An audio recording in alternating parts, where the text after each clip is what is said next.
എന്തോ അത്യാവശ്യമായിട്ട് തീർക്കേണ്ട പണിയുണ്ടെന്ന് പറഞ്ഞാൽ അവൻ പോയത്. മഞ്ജു വരേണ്ട കാര്യമൊന്നും ഉണ്ടായിരുന്നില്ല. ഡോക്ടറൊന്നും കണ്ടു കഴിഞ്ഞാലേ ഡിസ്ചാർജ് ആവും. ഞാൻ കാറുമായിട്ടാ വന്നത്, വീട്ടിൽ കൊണ്ടാക്കാം. ഏയ്, അതിനൊന്നും ആവശ്യമില്ല. ഞാൻ ഓട്ടോ വിളിച്ച് പോയിക്കോളാം. മുകുന്ദൻ എന്നോടുള്ള ദേഷ്യം എത്രത്തോളം ഉണ്ടെന്ന് എനിക്ക് മനസ്സിലാക്കാം. അതിനൊരു ന്യായവും ഉണ്ട്.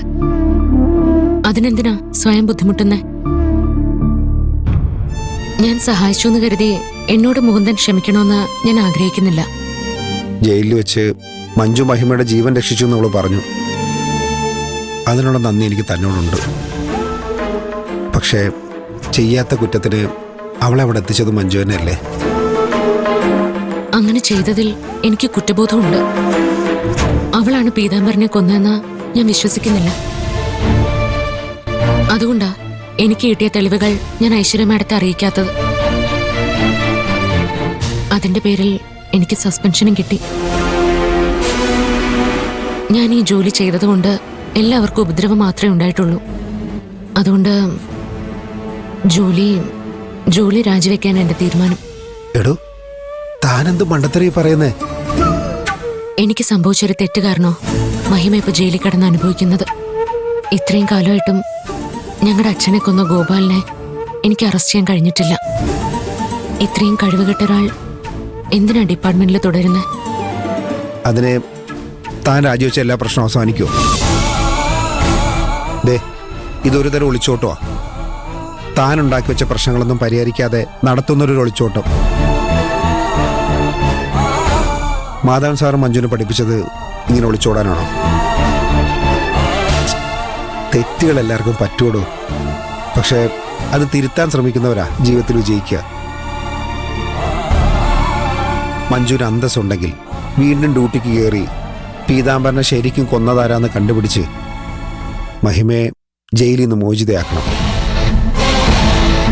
ഒരു ചേച്ചി എന്ന നിലയ്ക്കും ഒരു പോലീസുകാരി എന്ന നിലയ്ക്കും അതാണ് മഞ്ജുവിൻ്റെ ഉത്തരവാദിത്തം.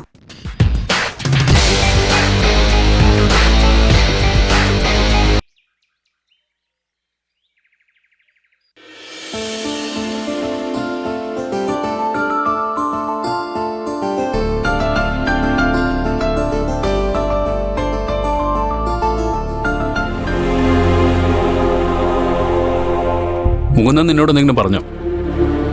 മുകുന്ദന്റെ അവസ്ഥയെക്കുറിച്ച് മഹിമ അറിയിച്ചതിന് കുറെ ചീത്ത പറഞ്ഞു. അതിലിപ്പോ എന്താ തെറ്റ്? ഭാര്യയ്ക്ക് അതെല്ലാം അറിയാനുള്ള അവകാശമില്ലേ? അവകാശം ഇല്ലാഞ്ഞിട്ടല്ലമ്മേ. ജയിലിൽ എന്തൊക്കെ പ്രശ്നങ്ങൾ നേരിട്ടിട്ടായിരിക്കും അവള് മുന്നോട്ട് പോകുന്നതെന്ന് നമുക്ക് സങ്കല്പിക്കാൻ പോലും കഴിയില്ല. അത്രയും മാനസിക സംഘർഷം അനുഭവിച്ചുകൊണ്ടിരിക്കുന്ന ഒരാളോട് വീട്ടിലുള്ളവർക്ക് നടന്ന അപകടത്തെക്കുറിച്ച് അറിയിച്ച കൂടുതൽ തളർന്നു പോവല്ലോ. ഞാൻ അതിനെക്കുറിച്ചൊന്നും ആലോചിച്ചില്ല. മഹിമ എത്രയും പെട്ടെന്ന് വിവരം അറിയിക്കണമെന്ന് മാത്രമേ ഞാൻ ചിന്തിച്ചുള്ളൂ. അതുകൊണ്ട് മുകുന്ദന്റെ ദേഷ്യത്തിന് ഒരു ന്യായീകരണമുണ്ട്.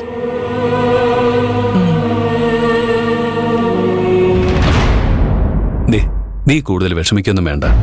അവൻ എന്നോടുകൂടിയുള്ള ദേഷ്യമായിരിക്കും നിന്നോട് തീർത്തത്. അല്ല ഗിരിയേട്ട, ഗിരിയേട്ടനെ രക്ഷിക്കാൻ വേണ്ടി മഹിമയെ മഞ്ജു കള്ളക്കേസിൽ കൊടുക്കിയെന്ന് തന്നെയാ മുകുന്ദൻ വിശ്വസിച്ചിരിക്കുന്നത്.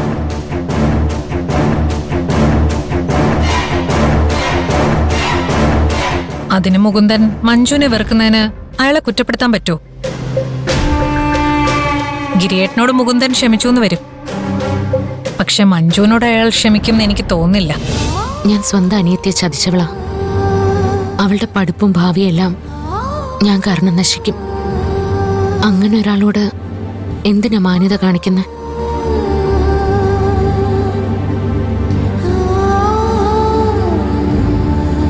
മുകുന്ദനായതുകൊണ്ടാ ചീത്ത പറഞ്ഞു നിർത്തിയത്.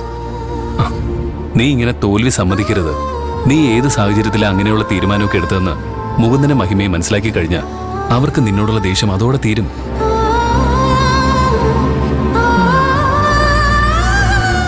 അധികം വൈകാതെ പോലീസ് പീതാംബരന്റെ ശരിക്കുള്ള കൊലയാളിയെ കണ്ടുപിടിക്കും.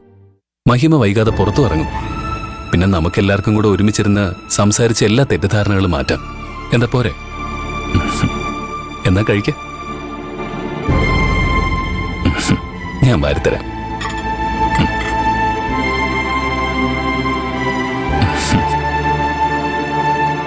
ആ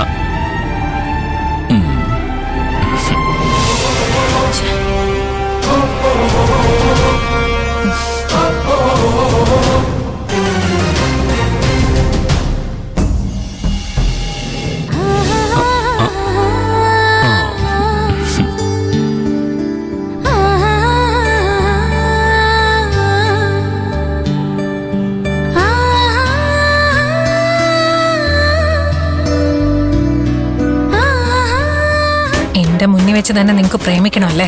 ഞാനിവിടെ ഉള്ളപ്പോ നിങ്ങക്ക് മനസമാധാനം കിട്ടുമെന്ന് കരുതണ്ട.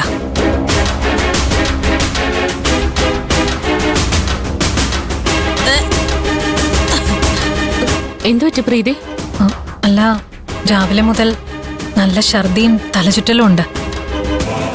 പ്രഗ്നന്റ് ആവുമ്പോ അതൊക്കെ സാധാരണ ആണല്ലോ.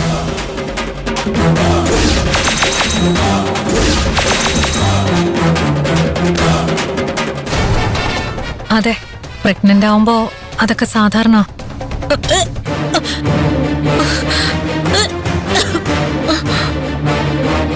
ഈ സമയത്ത് ഒന്നും കഴിക്കാൻ തോന്നാത്തതിന് കാരണം ഇതാ. എന്ത് കഴിച്ചാലും അങ്ങ് ഛർദിച്ചു പോകും. എന്തു പറ്റി? നിങ്ങൾ എന്തിനാ ഇത്രയും ടെൻഷൻ ആവുന്നത്? ഇത് സാധാരണ ഒരു ഛർദി മാത്രമാണ്.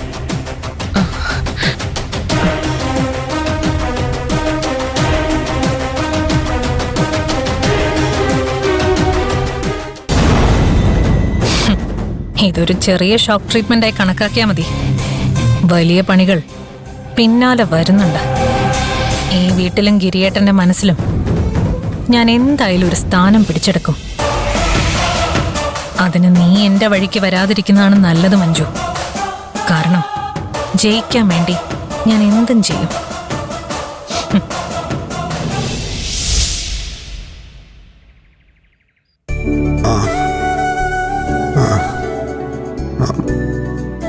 മതി മതി അമ്മേ നടത്തിയത്. നല്ല വേദന എടുക്കുന്നുണ്ട്. ആഹാ, കുറച്ചുകൂടെ അങ്ങോട്ട് നടന്നേ. നന്നായി നടന്നെങ്കിലേ വേഗം ഭേദമാകത്തുള്ളൂ. മതി മതി അമ്മേ, എനിക്ക് പറ്റില്ല അമ്മേ, മതി. എടാ, എനിക്കിനൊരു മടിയൻ. നിന്റെ ഭാരം മുഴുവൻ താങ്ങുന്ന എനിക്കില്ലാത്ത എന്ത് ബുദ്ധിമുട്ടാ നിനക്കുള്ളത്? തല്ലുകൊണ്ട സ്ഥലത്തൊക്കെ നല്ല നീരുണ്ട് അമ്മേ. നടക്കുമ്പോഴുള്ള വേദനയെ അമ്മയ്ക്ക് പറഞ്ഞാൽ മനസ്സിലാവില്ല. എടാ, നീര് പോകാൻ വേണ്ടിയാ ഡോക്ടർ നടക്കാൻ പറഞ്ഞേ. കറക്റ്റ്.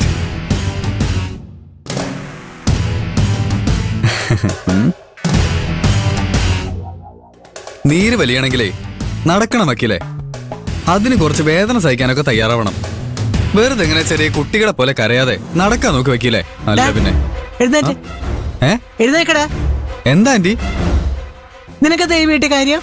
ആ, മുകുന്ദനെ ആരൊക്കെയോ ചേർന്ന് നല്ല ഇടിയിടിച്ചെന്ന് കോളേജിൽ വാർത്ത വന്നിട്ടുണ്ട്. അപ്പോ മുകുന്ദനൊന്ന് നേരിട്ട് കണ്ട് വിശേഷങ്ങൾ ചോദിച്ചറിയാന്ന് കരുതി. നീ ഇവന്റെ ബുദ്ധിമുട്ട് കണ്ട് ആസ്വദിക്കാൻ വന്നതാ? സത്യം, എത്ര സിമ്പിൾ ആയിട്ട് ആന്റി എന്നെ മനസ്സിലാക്കിയത്. മനസ്സിലാക്കാൻ ബുദ്ധിമുട്ടൊന്നുമില്ല. നീയേ ഒരു മാനസിക രോഗിയാ. എന്താടാ, നിനക്ക് ദേഷ്യം വരുന്നുണ്ടോ? നിന്നെ പോലുള്ള സൈക്കോ പിന്നെ എന്താ വിളിക്കണ്ടേ? എന്നെ എന്ത് വേണമെങ്കിലും വിളിച്ചു വയ്ക്കില്ലേ. ഇപ്പൊ ഞാൻ അനുഭവിക്കുന്ന സന്തോഷം കാരണം എനിക്കിതൊന്നും പ്രശ്നമായിട്ട് തോന്നേയില്ല. എന്നെ അപമാനിക്കാൻ വലിയ ആവേശം കാണിക്കുന്നുണ്ടെങ്കിലും താൻ തകർന്ന് തരിപ്പണമായ കാര്യത്തിൽ എനിക്ക് ഒരു സംശയവുമില്ല.